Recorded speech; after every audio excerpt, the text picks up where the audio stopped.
जेसी ताईं सिंध जो बच्चो बच्चो ज़िंदा आहे उन वक़्त ताईं सिंध जो को बि वार विंगो नथो करे सघे।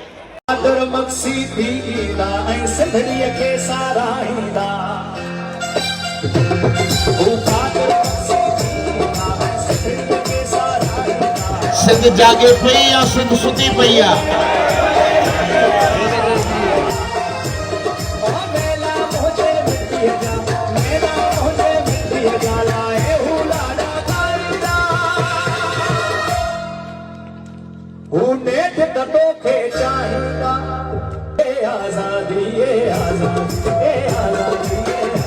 सिंध खे आजो करणो आहे ऐं उन सिंध खे आजो बनाइण लाइ पाण खे अॻिते वधणो आहे। हैदराबाद में बहार जी आमद ते हर साल जीअं हिन साल बि सिंध तरक़ी पसंद पार्टी योम मादरे वतन वॾे जोश जज़्बे सां मल्हायो आहे। हैदराबाद जे हटड़ी बाईपास ते जॾहिं 150 फुट डिघो ऐं 80 फुट वेकिरो स्टेज सजायो वियो त शाम जो लहंदड़ सिज खां पोइ स्टेज ऐं पिंडाल हज़ारे कारकुननि सां भरिजी वियो ऐं क़ौमी जज़्बनि सां नारा हुआ।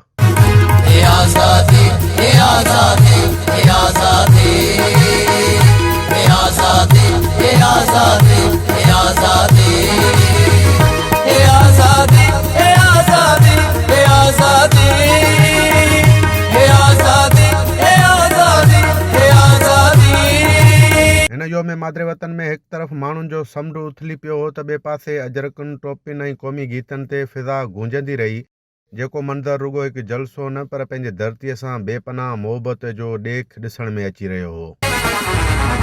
जंहिं वक़्तु उथी अलगार करे तूं आज़ादी ॾे काहींदा ऐं कोट करोड़े मारे वियो ऐं मारू गॾिजी ड्राहींदा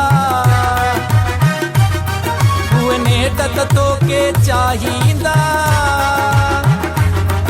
उहे नेट त तोखे चाहींदा। STPA सरबराह डॉक्टर कादर मक्सी जॾहिं कासिमाबाद खां पंहिंजे बंगले तां कारकुननि जी वॾी रैलीअ सां गॾु पिंडाल ॾांहुं आयो त विख विख ते संदसि इस्तक़बाल करे प्यार मोहबत भाईचारे जो पैगाम ॾियण सां गॾु कारकुन नए जज़्बे सां धड़कंदे नज़र आया। सहंदो केरु मयार सहंदो केरु मयार वो यार सहंदो केरु मयार सहंदो केरु मयार वो यार सुंदड़ीअ ते सिर केरु न ॾींदो सुंदड़ीअ ते सिर केरु न ॾींदो सहंदो केरु मयार। STPA योम मादरे वतन में नौजवाननि औरतुनि बुज़ुर्गनि ऐं ॿारनि जो वॾो अंग ॾिसी इहो लॻी रहियो त सिंध सां वाबस्तगी सिर्फ़ु लफ़्ज़नि ताईं महदूद न आहे पर इहा हिकु ज़िंदा एहसास आहे जेको हर कारकुननि जे होश जोश ऐं हौसले सां हर अखि में चमक बणिजी रहियो। उन ते अॻवाननि पंहिंजा जज़्बा हिन रीति बयानु कया आहिनि। क्राउड उन्हनि माण्हुनि खां पुछणु खपे त जेके माण्हू लखे माण्हुनि जी दिलूं आज़ारियूं करनि था न उन्हनि खे शर्म अचणु खपे त असांजे लाइ सिंध असांजो वतन आहे, असांजी माउ आहे। उन लाइ तरक़ी पसंद पार्टी डॉक्टर कादिर मक्सी साहब जी क़यादत में अलाए केतिरा नौजवान पंहिंजा भाइर साथी उहे शहीद कराया आहिनि। अञा बि असीं बि तयारु आहियूं त जे वतन ते सिंध ते इज़त आज पे ख़ुशहाली जो सिज उभरी वञे त असांजूं ज़िंदगियूं असीं पंहिंजे माउ ऐं मदर लाइ उहे कढी छॾियूं आहिनि। भले असांखां वठी छॾियो ख़ैर जहिड़ी ॻाल्हि आहे। चवंदो त यकीन सां चवंदो त डॉक्टर कादिर मक्सी जा पोइ लॻ खिली पंहिंजूं ज़िंदगियूं ॾींदा पर सिंध जे माण्हुनि ते जेसी ताईं ग़ुलामी जा कारा ककर हूंदा तेसी ताईं अॼु ॾिसो मोहबतनि जो आलमी ॾींहुं आहे पर असांजा सभु माण्हू असांजूं अमड़ियूं भेनरूं मासूम ॿार उहे पंहिंजे मोहबतनि जो जेको ॾींहुं आहे उहो सिंध खे अर्पे छॾनि। पर इहो आहे त यौम मादरे वतन जे नालो ई अहिड़ो आहे जो धरती सां मोहबत जो ॾींहुं हूंदो आहे ऐं उन हिसाब सां हर साल असांजो हीउ प्रोग्राम थींदो आहे ऐं सालाना इजतमा खणी चइजे असांजी पार्टी जो जंहिंमें सारी सिंध मां नौजवान हड़ा वड़ा ख़र्च करे अची हज़ारनि जे तादाद में हिते पहुचनि था।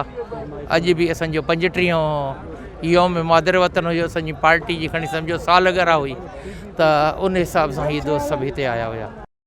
तरक़ी पसंद पार्टी आहे जंहिं इहो तसवुरु ॾिनो आहे त हीउ वतन जेको आहे हीअ सिंध जेका आहे उहो असांजो मादरे वतन आहे ऐं हीअ जेका हिन वक़्तु सिंध खे जेके चैलेंजिस ख़ुसूसन जेके सिंध जे अंदरि हीअ सूरत हाल पैदा कई आहे त सिंध खे मुख़्तलिफ़ सूबनि में विरायो या सिंध खे वफ़ाक़ जे हवाले कयो। अहिड़ी कैफ़ियत में अहिड़े ख़तरनाक सूरत हाल में तमामु ज़रूरी हो त मुहबतुनि जे हिन आलमी ॾींहं खे असां पंहिंजे मादरे वतन सिंध जे मुहबतुनि जे हवाले कयूं।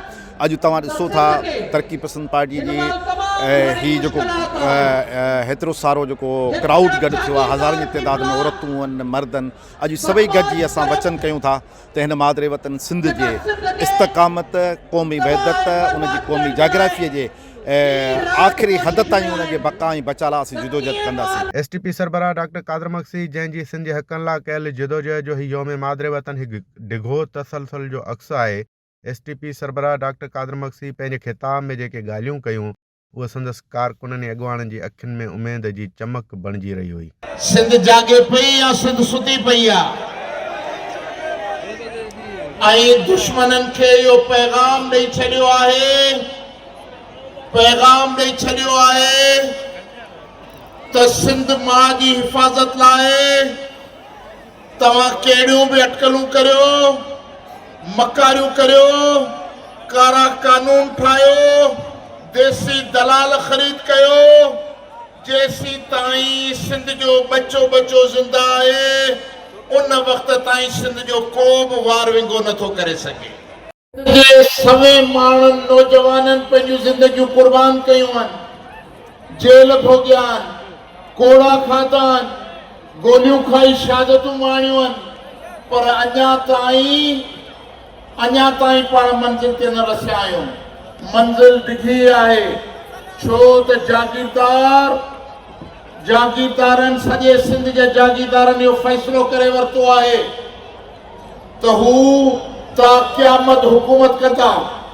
असां ग़रीब ऐं महिनतनि जा ॿार, महिनत कश जा ॿार उन्हनि जी ग़ुलामी कंदासीं, नौकिरी लाइ उन्हनि खे रिश्वतूं ॾींदासीं। ॿार असांजो स्कूल न वेंदो, मज़दूरी ते वेंदो। मासूम माउ जो ॿार जंहिंखे स्कूल वञी तालीम करे इज़ती मंज़िल ते पुॼणो आहे उहो मज़दूरी ते वेंदो। इन तरीक़े सां असांजा स्कूल यरमाल आहिनि, इस्पतालूं यरमाल आहिनि, ज़िंदगी यरमाल आहे। उन समूरी यरमाली मां सिंध खे आजो करणो आहे, सिंध खे आजो करणो आहे ऐं उन सिंध खे आजो बनाइण लाइ पाण खे अॻिते वधिणो आहे। हिन योम मादरे वतन में मुक़ररनि पंहिंजे ख़िताब में सिंध जे वसीलनि, सुञाणप ऐं ख़ुदमुख़्तियारी बाबति पंहिंजी मौजूदगीअ सां इहो पैगाम ॾिनो त योम मादरे वतन जो ही इज्तिमा रुॻो सियासी तक़रीब न पर हिकु क़ौमी अज़म जे वफ़ा जो ॾींहुं आहे।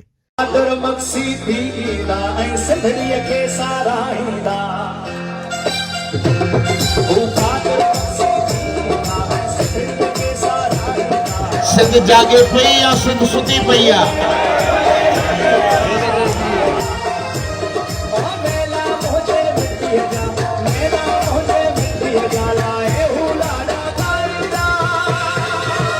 योम मादरे वतन जे आख़िर में मुख़्तलिफ़ शख़्सियतुनि खे एवार्डनि सां नवाज़ियो वियो जॾहिं त क़ौमी फ़नकारनि पंहिंजे सुरनि जी वर्खा कई। कैमरा टीम सां गॾु धणी बख़्श बारी जो, सिंध अफेयर डिजिटल, हैदराबाद।